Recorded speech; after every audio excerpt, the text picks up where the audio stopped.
මෙවර 2020 ලෝක කුසලාන ක්‍රිකට් තරඟාවලියේ ඊයේ පැවති තීරණාත්මක තරඟයේදී ප්‍රබල ඕස්ට්‍රේලියානු කණ්ඩායම කඩුළු 8කින් පරාජය කරමින් සුපිරි 8 දෙනාගේ වටයේ සිය ස්ථානය වෙන් කර ගැනීමට ශ්‍රී ලංකා කණ්ඩායම ඊයේ සමත් වුණා. පල්ලෙකැලේ ජාත්‍යන්තර ක්‍රිකට් ක්‍රීඩාංගණයේ පැවති මෙම තරගයේ ජයග්‍රහණයත් සමග ශ්‍රී ලංකාව වසර 17කට පසු ලෝක කුසලාන තරඟාවලියකදී ඕස්ට්‍රේලියාව පරාජය කිරීමේ වාර්තාවද අලුත් කර තිබේ. මෙම තරගයේදී කාසියවාසිය දිනු ශ්‍රී ලංකා නායක දසුන් ශානක ප්‍රථමයෙන් පන්දු රැකීමට තීරණය කළා.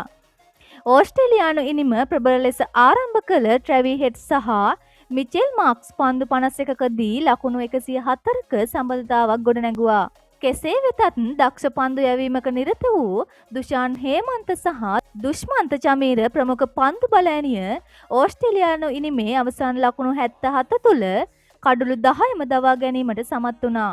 ඒ අනුව ඕස්ට්‍රේලියාව පන්දු වාර 20 අවසානයේ ලකුණු 181කට සීමා විය. තරගය අතරතුර පන්දු යවමින් සිටි මතීෂ පතිරණ වම් පාදයේ ආබාධයකට ලක්ව පිටියෙන් ඉවත්වීම ශ්‍රී ලංකා කණ්ඩායමට යම් පසුබෑමක් වූ අතර ඔහු අද ස්කෑන් පරීක්ෂණයකට යොමු කිරීමට නියමිතයි. ලකුණු 182ක ඉලක්කයක් හඹා ගිය ශ්‍රී ලංකා ඉනිමේ කුසල් ජනිත් ලකුණු 1කට දැවී ගියද පැතුම් නිස්සංක සහ කුසල් මෙන්ඩිස් එක්ව දෙවෙනි කඩොල්ල වෙනුවෙන් ලකුණු 97ක සම්බන්ධතාවක් ගොඩනැගුවා. 4 පහරවල් 10ක් සහ 6 පහරවල් 5කින් තම ඉනිම වර්ණවත් කළ පැතුම් නිස්සංක නොදෙවි සුපිරි ශතකයක් ලබා ගනිමින් ශ්‍රී ලංකාව ජයග්‍රහණය කරා ගෙන ගියා. පැතුම් නිස්සංක මෙම තරගයේදී වාර්තා රැසක් පිහිටුවා ඇත. ඒ අනුව මෙවර 2020 ලෝක කුසලානේ වාර්තා වූ පළමු ශතකයේ ලෙස පැතුම් ලබාගත් ශතකය වාර්තා අතරට එක්විය. තවද 2020 ජාත්‍යන්තර තරඟවලදී ශතක 2ක් රැස් කළ එකම ශ්‍රී ලාංකිකයා ලෙසද වාර්තාවක් පිහිටුවා ඇත. 2020 ලෝක කුසලාන ඉතිහාසයේ ශ්‍රී ලාංකිකයෙකු රැස් කළ ඉහළම ලකුණු සංඛ්‍යාවද පැතුම්ගේ පිත්තෙන් ඊයේ වාර්තා විය.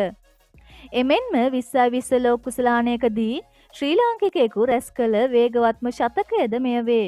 2020 ලෝක කුසලාන ඉතිහාසයේ ඕස්ට්‍රේලියාවට එරෙහිව පිතිකරුවෙකු ලබාගත් පළමු ශතකය ලෙසද වාර්තා අතරට එක්විය. මෙම තරගයේදී ශ්‍රී ලංකා කණ්ඩායම පන්දු වාර 18කදී කඩලු 2ක් පමණක් දැවී ලකුණු 182ක මෙම ඉලක්කය පසු කළා. මෙය ශ්‍රී ලංකා කණ්ඩායමක් මව්බිමේදී සහ ලෝක කුසලාන තරගයකදී හඹා ගිය ඉහළම ලකුණු සංඛ්‍යාව ලෙස වාර්තා පොතට එක්විය.